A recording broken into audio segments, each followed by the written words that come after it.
राधे कृष्णा दोस्तों, आज मैं फिर आपके लिए एक नई कहानी लेकर आई हूँ। सत्कर्म करें, अहंकार नहीं।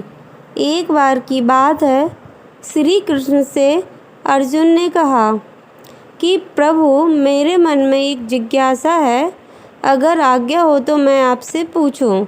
श्री कृष्ण जी ने कहा, अर्जुन, तुम मुझसे बिना किसी हिचक के कुछ भी पूछ सकते हो।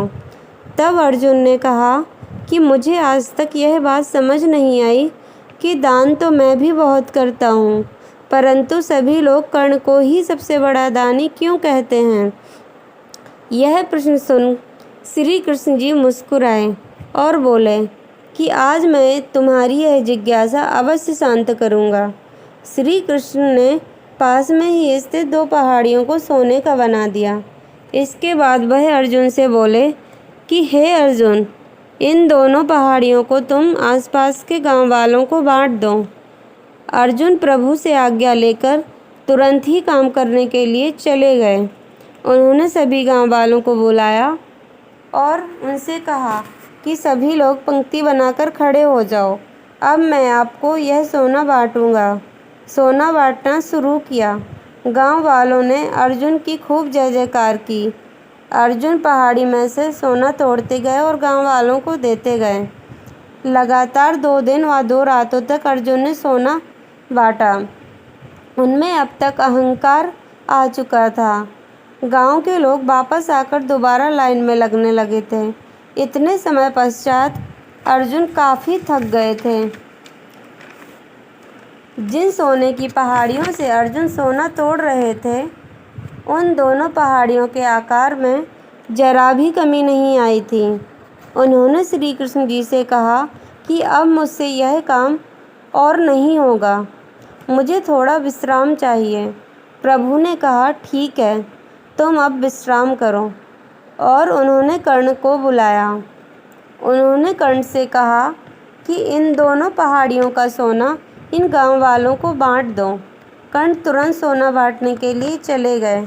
उन्होंने गांव वालों को बुलाया और उनसे यह कहा कि यह सोना आप लोगों के लिए है, जिसको जितना चाहिए ले जाओ।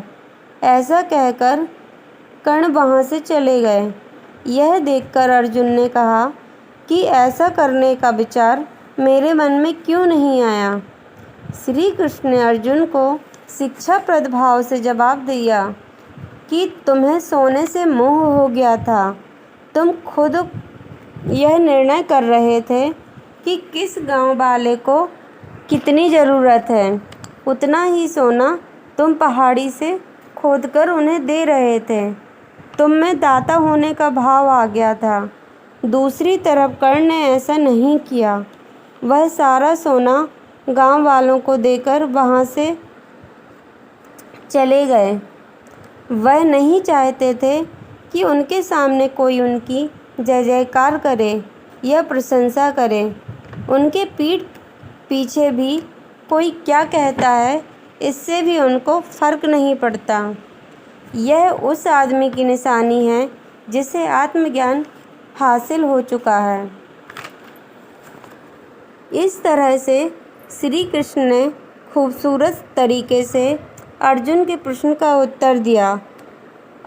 अर्जुन को भी अपने प्रश्न का उत्तर मिल चुका था। इस कहानी से हमें यह शिक्षा मिलती है, दान देने के बदले में धन्यवाद या बधाई की उम्मीद करना भी उपहार नहीं, सौदा होता है।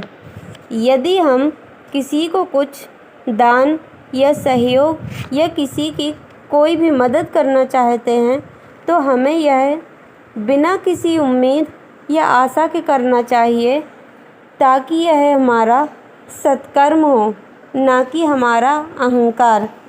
धन्यवाद दोस्तों, हमारी कहानी यहीं समाप्त हुई। अब मिलते हैं हम अपनी अगली कहानी के साथ।